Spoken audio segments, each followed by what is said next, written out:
Hello, Northwest family, and anyone else who is tuning in. Man, it is so good to see you, even though I can't really see you. Good to be with you. Hey, as promised, in anticipation for this Sunday's service, I wanted to give you this little video. Again, just by way of reminder, no church services this Sunday morning, no small groups, anything like that, but instead, really excited about the idea, the opportunity of doing church at home, a little house church. And so I wanted to give you a couple things to get ready for that service. With it being church at home, what I want to encourage you to do is to involve your whole family. If that's just you, involve yourself. Don't not do anything, but purpose yourself to get up and to have a time of worship, have a time of study, have a time of communion, prayer, all of those things. But if you have more than just one person at your home, got the whole family, I want to encourage you to involve everyone, involve the kids, involve mom and dad, involve everybody in the preparation and execution of a Sunday morning service. For us, I've already told the family who has what jobs. So for us, Aiden is in charge of communion. Austin is going to be our worship leader. Shireen is the hospitality team, and I'll be teaching. And one of the other things I want to encourage you to do as you share in a time together that day is consider taking up an offering as well. Now you might say, well, how can we do that? Well, you can give online. You can also just send in money to the church as well. But here's what I want to encourage you with. What are those monies going to be going towards right now? Tom and I talked even this morning, and we were talking about this very thing. And we are anticipating that we are going to have needs in the church that are going to be needed to be met. And so we're already anticipating that. And so we're encouraging you, if you want to give, that those monies are going to be going to families who are going to be in need in this process, in responding to this whole COVID-19 thing.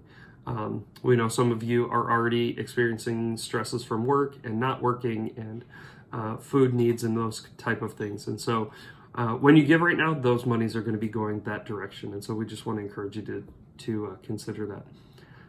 On to talking about now Sunday morning service.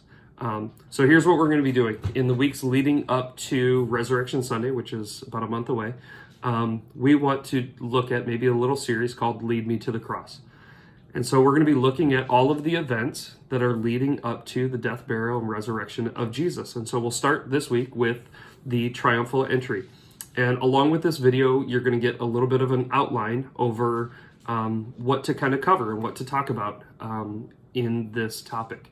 And what I want to encourage you with is a really simple way to study scripture. And maybe this for you will be a great way to maybe do or consider devotional time. And it's simply the word SOAP, S-O-A-P, a simple acronym for scripture, observation, application, and prayer. Do those again, SOAP. So let's read your scripture. Observation, pay attention to the things within that scripture, make application from those items, and then pray. And so for the triumphal entry, we're going to look at Mark chapter 11, verses 1 through 10. Observations, simple way, is just look at those who, what, where, when, and why. When is this happening? Where is this happening? Well, Jesus is entering Jerusalem. He's entering about a week out from when he'll be put to death.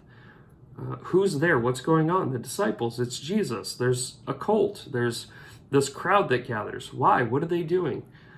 All of these things found in that outline, look at those and ask those kind of questions of each other. Make it a discussion. It doesn't need to be a lecture, but open it up for questions and explore the text.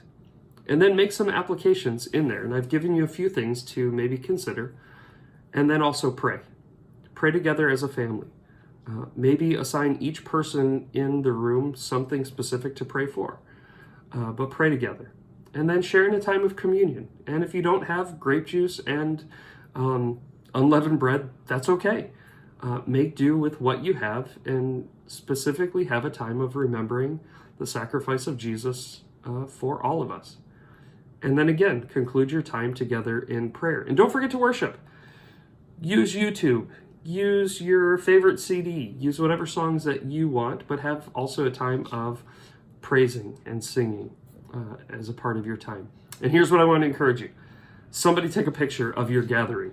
Somebody take a picture of all of you in your pajamas or whatever it is, having a time of worship together.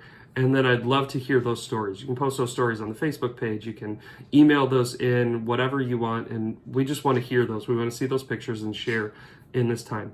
I can't wait to hear those things. I pray that you guys are all staying safe and healthy. Keep praying for one another. Can't wait to talk to you again soon. See ya.